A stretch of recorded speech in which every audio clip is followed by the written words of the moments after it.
I'm 27, and for almost 3 years, I thought I had something real. Kay and I lived together in a small apartment downtown. I worked long hours at a startup as a software developer, nonstop pressure, endless bug fixes, late-night deadlines. But it paid well. It kept us comfortable. Kay was still finishing her degree and working part-time as a tutor. I never once resented it. I thought we were building something together.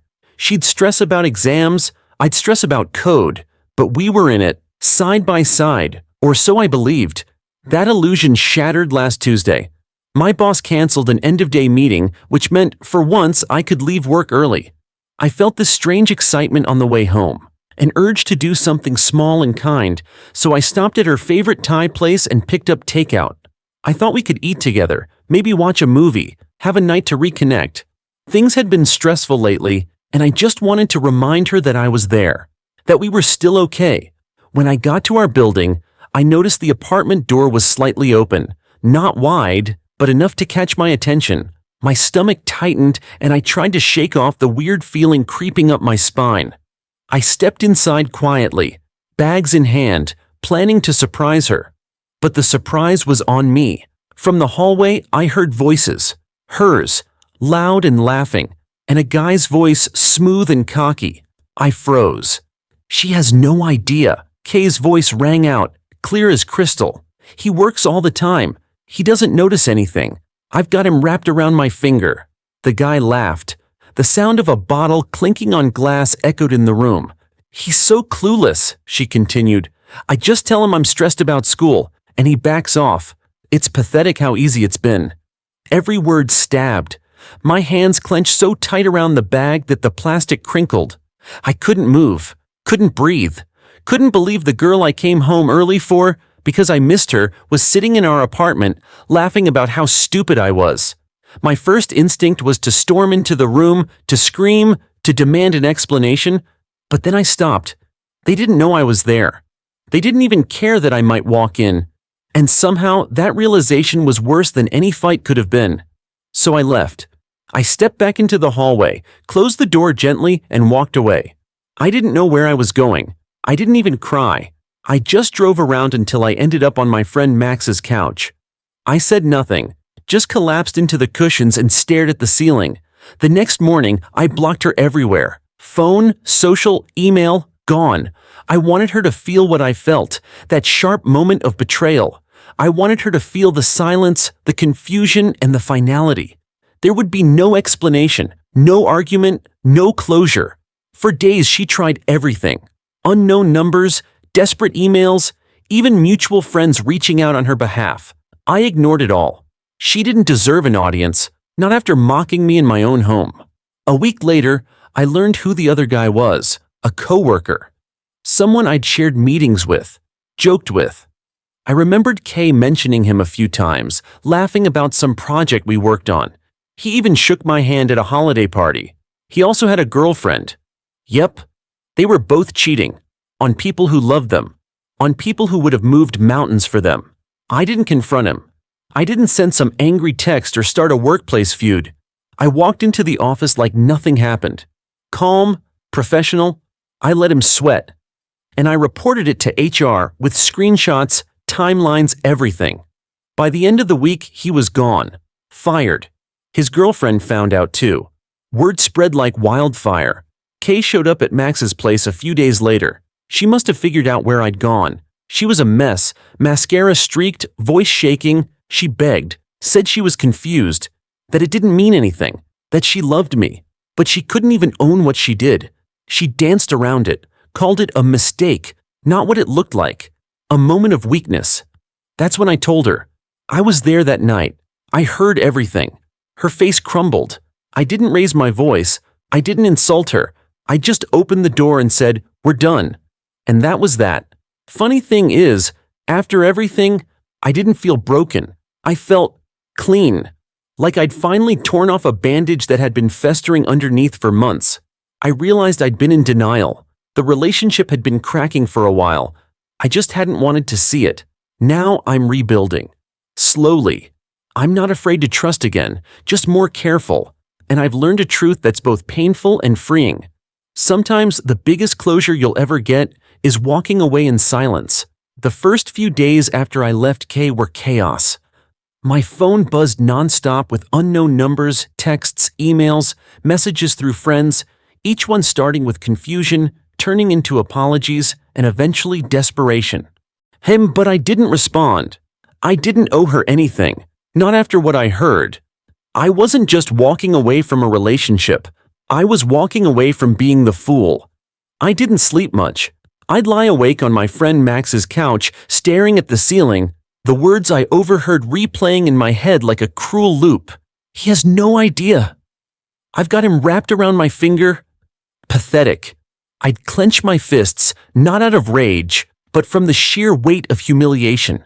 Then, about a week after I left, I found out something that made everything worse, and strangely, clearer. The guy Kay had been seeing wasn't just some stranger. He was one of my coworkers. Let that sink in. I had seen this guy at lunch. We sat in the same Monday stand-up meetings. I even trained him on a few systems when he first joined. I never would have guessed he was the one sitting on my couch that night, drinking my whiskey, and laughing about how gullible I was. At first, I wanted to confront him. Part of me craved the satisfaction of seeing his face twist in guilt when I called him out. But then I realized it wasn't worth it. Neither of them were. That's when I made a choice. I wouldn't blow up. I wouldn't make a scene. I would take everything I'd learned, every message, every timestamp, every conversation, and bring it to HR. See, our company had a strict policy against fraternization and deception that could affect the workplace, especially when it involved manipulation or overlapping relationships. And lucky for me, his girlfriend also worked in the same building. Different department, but close enough for the story to hit home. I compiled everything, calmly, professionally, and I handed it over. What happened next wasn't dramatic. There were no office showdowns or confrontations in the hallway, but word travels fast in tight spaces. People whispered. Eyes followed him, and within 4 days, he was gone. Fired. His desk cleared out overnight. His girlfriend? She dumped him publicly and harshly. I didn't see it, but I heard she slapped him in the parking lot. And me? I kept my head down. Worked harder than ever. Let people think whatever they wanted. But the tension in the room? Gone. The pit in my stomach? Finally started to loosen. There was no satisfaction in destroying someone's career. But there was justice. He played a game. He lost. That's life. As for Kay, after the HR storm passed, the messages finally stopped. The texts dried up. I think she realized I wasn't going to respond, that whatever sob story she'd built in her head wasn't going to play out the way she wanted. I still remember the last message I ever read from her. It simply said, "Please, I miss you." I didn't reply. I deleted it. And in that moment, I felt something I hadn't felt in weeks. Peace. It surprised me how quickly I started to feel like myself again. The betrayal had cut deep, but the silence that followed let me heal. I reconnected with old friends. I took up running again. I started cooking, real food, not just takeout and noodles. I'd always thought if someone ever cheated on me, I'd fall apart. Rage, spiral, but instead, I took my pain and I used it. I let it push me forward instead of dragging me down. And I realized something important. I'm not weak for loving the wrong person. I'm strong for walking away without looking back. That kind of strength, that clarity, doesn't come easy. But once you taste it, you never want to go back. So no, I don't regret staying quiet. I don't regret not screaming or fighting or demanding an explanation. Because sometimes, the most powerful thing you can do when someone betrays you is disappear and let them watch you rebuild your life without them. About a week after I walked out of our apartment and vanished from Kay's life, she finally found me. I don't know how she figured it out. Maybe through a mutual friend. Maybe she stalked my social media connections. But one evening, she showed up at Max's place, the friend I'd been crashing with. There was a knock on the door, and when Max peeked through the peephole, he turned to me and said, "It's her. She looks rough." I froze. My stomach twisted, part anxiety, part dread, part cold anticipation. "Want me to send her away?" Max asked. I took a deep breath and shook my head. "Let her in." Kay walked in looking like a storm had just passed through her life. Her mascara was streaked, eyes red and puffy, hands trembling like she hadn't slept in days. There was no sign of the confident woman I'd once loved, the one who could lie so easily, who laughed with another man about how clueless I was. She was gone. In her place stood someone scared, desperate, unraveling. She opened her mouth, voice shaky. "Jake, I didn't know where else to go. Please, just let me explain." I said nothing, gesturing for her to sit, but I stayed standing. She sank into the couch, her hands wringing together like she was trying to hold herself in one piece. "It wasn't what it looked like," she started, and right there, that was her first mistake. I let her talk for a few minutes. She said she'd been overwhelmed, confused, that she'd made a mistake. She admitted the other guy was a distraction, but insisted she still loved me, that it was complicated, that she wasn't in a good place mentally, that she never meant to hurt me. But the more she spoke, the more I realized she wasn't here to take responsibility. She was here to rewrite the story. I watched her twist herself into knots, trying to justify the unjustifiable. "I didn't mean for it to go that far," she said. "I was just stressed with school, and he was just there." Still, I said nothing. That's when she noticed something in my expression shift. Maybe it was the stillness of my jaw, or how my arms stayed crossed. Her voice faltered. "What?" she asked. "Say something." So I did. "I was there, Kay," I said, voice low and even. "That night, I came home early. I heard everything." Silence. Her mouth opened, then shut. Her face drained of all color. "I stood in the hallway," I continued. "Heard you laugh. Heard you call me pathetic. Heard you say I was wrapped around your finger. That I'd never suspect anything. That it was almost sad how easy it had been." Her eyes filled with tears instantly, and she reached out like she wanted to close the space between us. I stepped back. "Please," she whispered. "Jake, I didn't mean it. I was angry, I was drunk, No," I interrupted. "You were honest. That's who you really are when you think no one's listening." She shook her head violently. "That's not fair." I gave her a bitter smile. "You want to talk about fair? What's fair about turning me into the fool? What's fair about laughing about me with someone who, by the way, is my co-worker?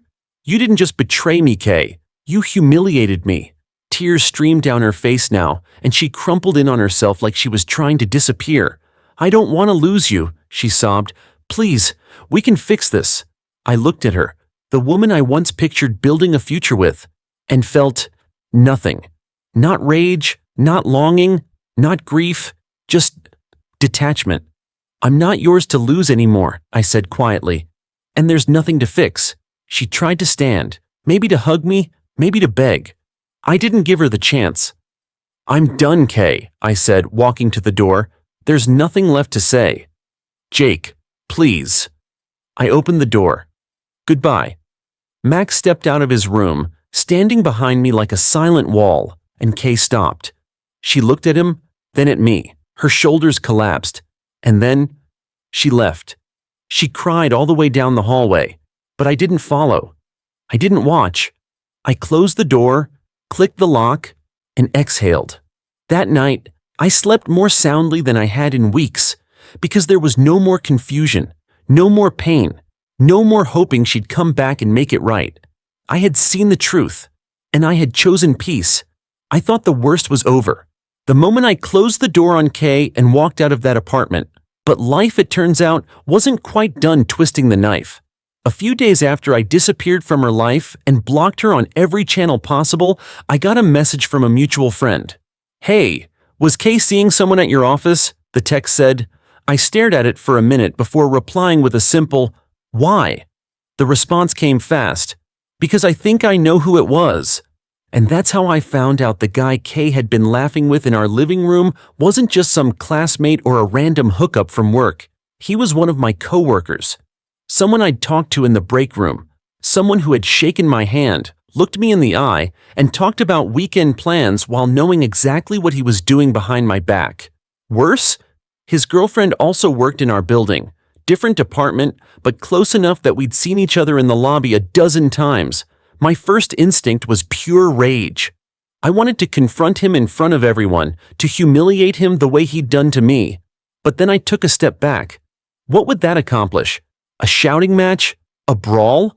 That wouldn't heal anything. And frankly, he wasn't worth my energy. But he did work at the same company, and our company had a very clear, very strict code of conduct, especially about inappropriate relationships within the workplace, particularly ones involving deceit, manipulation, and hostile behavior that could create a toxic environment. So I did something else.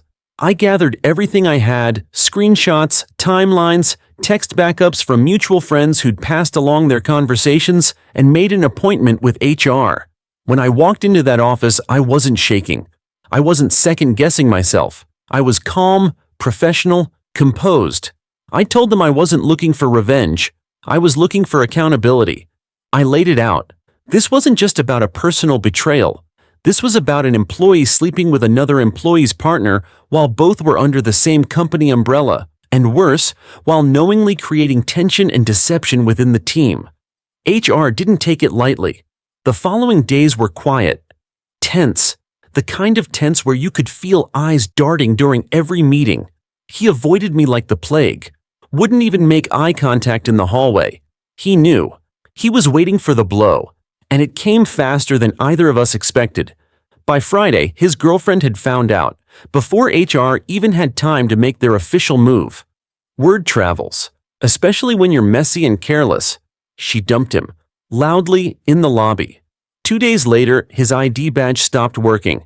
He was fired. Not with fanfare. Quietly, discreetly, but effectively. His desk was cleared out, his name removed from the team board. His presence erased like he'd never existed. I didn't say a word. No gloating, no "I told you so." No smug looks during team meetings. I just kept doing my job. People noticed. They didn't ask questions, but they looked at me differently, like they knew something had gone down and that I'd handled it with quiet strength. No drama, no explosions, just action. There was no sense of victory in it, no thrill, just a cold, calm satisfaction. A peace that came from knowing I'd removed something toxic from my life without sinking to its level. I didn't need to scream. I didn't need to break things. I just needed to choose myself. In the weeks that followed, things got easier. Work felt lighter. My thoughts clearer. I could walk into meetings without wondering who was whispering behind my back. Because I knew I'd face the truth, and I hadn't let it break me. And maybe most importantly, I'd shown myself that I was capable of more than just surviving betrayal. I could rise above it, silently, powerfully, and on my own terms. It's strange how life moves forward, even when your world has been shattered. After everything came crashing down, the betrayal, the quiet fallout, the coworker's dismissal, something unexpected happened. Things got quiet, not just on the outside, but in my own head too. The buzzing, the constant questions, the replays of that awful night when I overheard Kay laughing about me, it all started to fade. Slowly at first, like fog rolling back from a field at sunrise. And then, more and more each day, I began to feel like myself again. Not the version of me that had been lied to and used.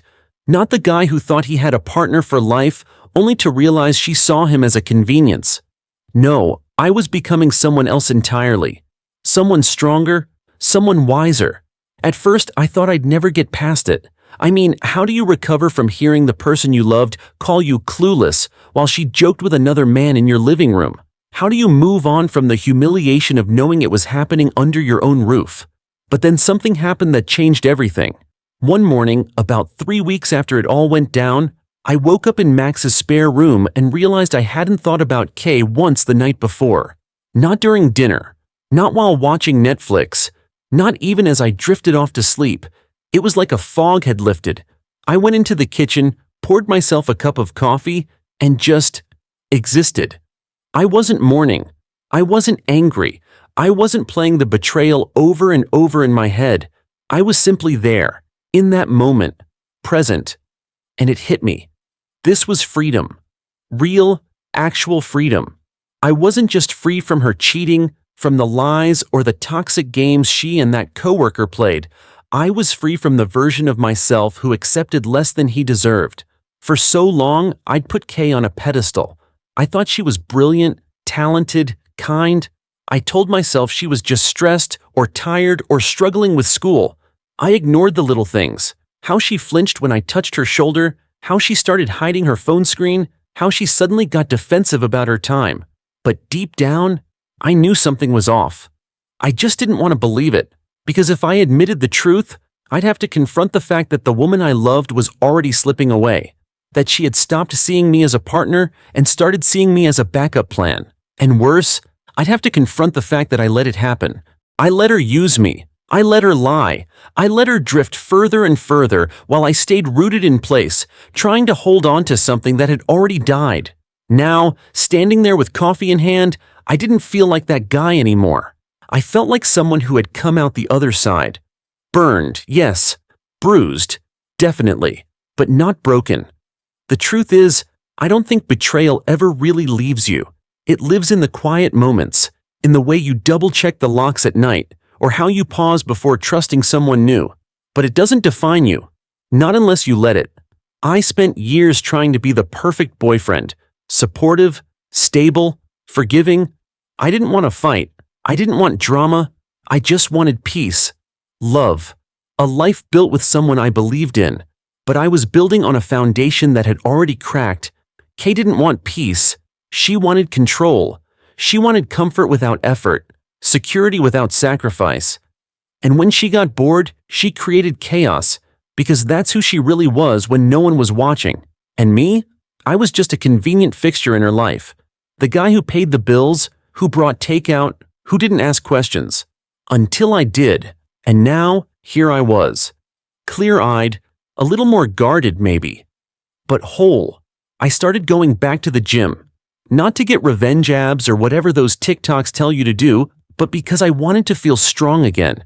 I updated my resume, not because I needed a new job, but because I wanted options. Power, control over my life. People at work started treating me differently, not in a bad way, not with pity, but with a quiet kind of respect. I think they saw the way I handled everything, the way I didn't explode, didn't make it messy, and they admired that. And honestly, I admired it too. I was proud of the man I saw in the mirror again. No longer the fool, no longer the backup plan. Just me. And that was enough. If you've ever been betrayed, manipulated, or made to feel like you're not enough, remember this. You are not what someone else did to you. You are who you choose to become afterward. Don't forget to like, subscribe, and share this video if it resonated with you. Let's build a space where truth, healing, and resilience matter.